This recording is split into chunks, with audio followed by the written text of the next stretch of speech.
دوای کۆنتڕۆڵکردنەوەی شارۆچکەی بوچا لە نزیک شاری کیێڤ پایتەختی ئۆکرانیا دەردەکەوێت لەو شارۆچکەیە سوپای رووسیا چی کردووە؟ تەرمی 20 کەس لەسەر شەقامێک دەبینرێن کە دەستیان لە پشتەوە بەستراونەتەوە و کوژراون.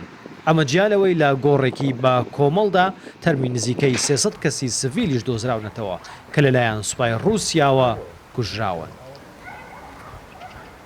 تاوانەکە ئەوەندە مەترسیدارە کۆمەڵگەی نێودەوڵەتی بەدەنگهێناوە. ئەمریکا، فەڕەنسا، هۆڵەندا، ئەڵمانیا بە توندی ئیدانەی دەکەن داوای سزادانی زیاتری رووسیا دەکەن.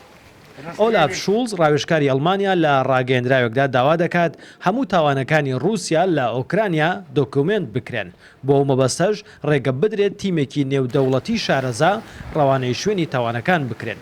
ئیمانوێل ماکرۆن سەرۆکی فەڕەنساش ڕایگەیاند ئەوەی ڕووی داوە ناتوانرێت تەحەمل بکرێت. پێویستە ڕووسەکان وەڵامیان هەبێت.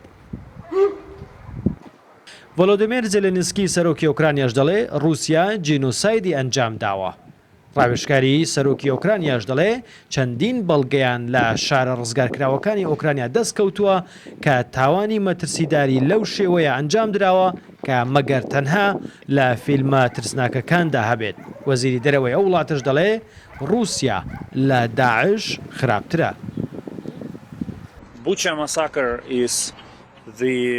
کۆمەڵکوژەکەی پوچە قێزاونترین تاوانی سەدەی 21 بەبێ هیچ زیێدەڕوویەک ئەوەی بە چای خۆمان لە بوچە و شار و گوندەکانی دیکەی ئۆکرانیا بینیومانە دەتوانین بڵێن رووسیا لە داعش خراپترە.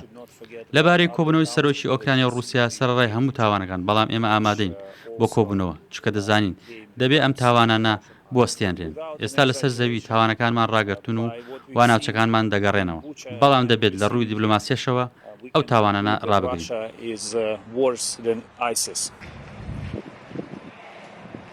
دوای کشانەوەی سوپای رووسیا لە نزیک کیێڤی پایتەخت و کۆنتڕۆڵکردنەوەی چەند شار و شارۆچکەیەک لەلایەن سوپای ئۆکرانیاوە، ئێستا قەبارەی وێرانکاریەکان و زیانەکانی شەڕەکە بە تەواوی دەردەکەون.